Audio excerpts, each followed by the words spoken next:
नमस्कार दर्शकों, मैं चित्रा मैनी, वास्तुविद एवं ज्योतिषाचार्य, ज्योतिष सीखिए कार्यक्रम में YouTube के चैनल के माध्यम से आपका स्वागत करती हूँ।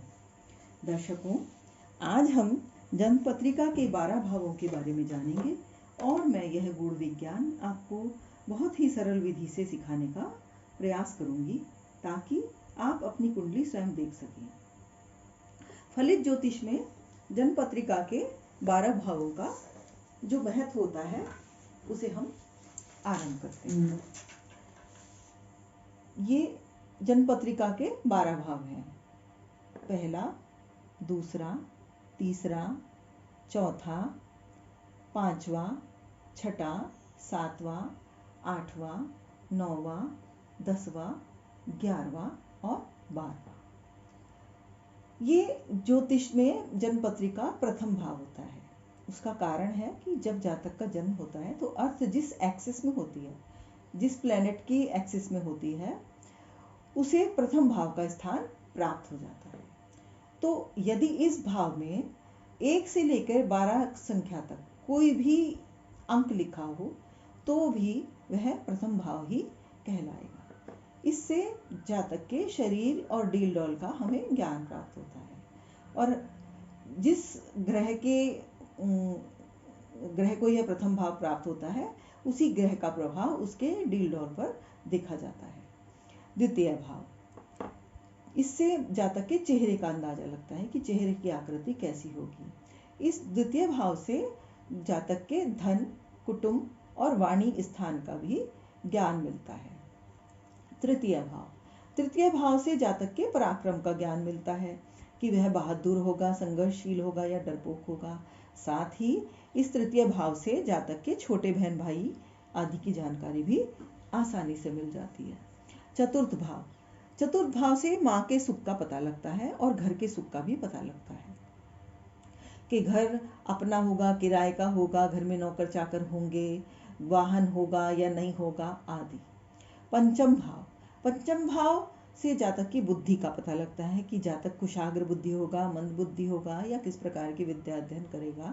ये सब स्थिति की जानकारी पंचम भाव से प्राप्त होती है। साथ ही इस भाव से हम संतान की भी जानकारी ले सकते हैं।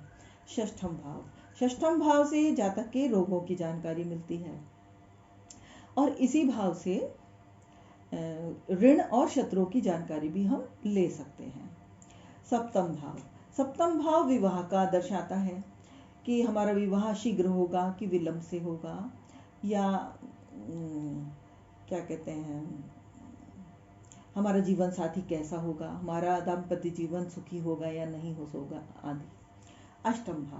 अष्टम भाव मृत्यु को दर्शाता है, या दूसरे शब्दों में हम कह सकते हैं कि इससे जातक की आयु का ज्ञान हम ले सकते हैं कि वो दीर्घायु होगा या अल्पायु होगा। नवम भाव से जातक के भाग्य का पता लगता है।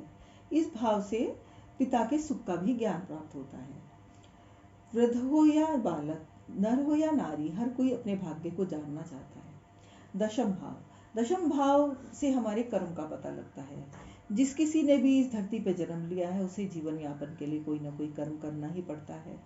तो हम किस प्रकार का कर्म करेंगे, अपनी नौकरी होगी या अपना व्यापार होगा और किस प्रकार का व्यापार होगा आदि आदि का ज्ञान दशम भाव से हम प्राप्त कर सकते हैं। एकादश भाव से हमारे लाभ का ज्ञान होता है और इससे ये पता लगता है कि हमें कर्म करने के बाद अत्यधिक लाभ होगा या अल्प लाभ होगा या किसी और रिसोर्स से हमें लाभ होगा। साथ ही इस भाव से हमारे मित्रों और बड़े भाई का भी ज्ञान मिलता है। द्वादश भाव, यह ज्योतिष शास्त्र का अंतिम भाव है।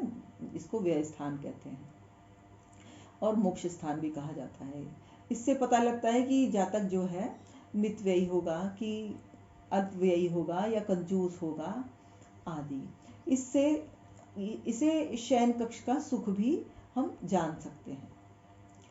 तो हमने जाना फलित ज्योतिष में द्वादश भाव के महत्व को और हमने प्राथमिक ज्ञान को प्राप्त किया। तो दर्शकों, आपको मेरा वीडियो पसंद आया है तो इसे लाइक, शेयर और सब्सक्राइब जरूर कीजिएगा। आशा है अगले एपिसोड में फिर मिलेंगे। आपका दिन शुभ हो।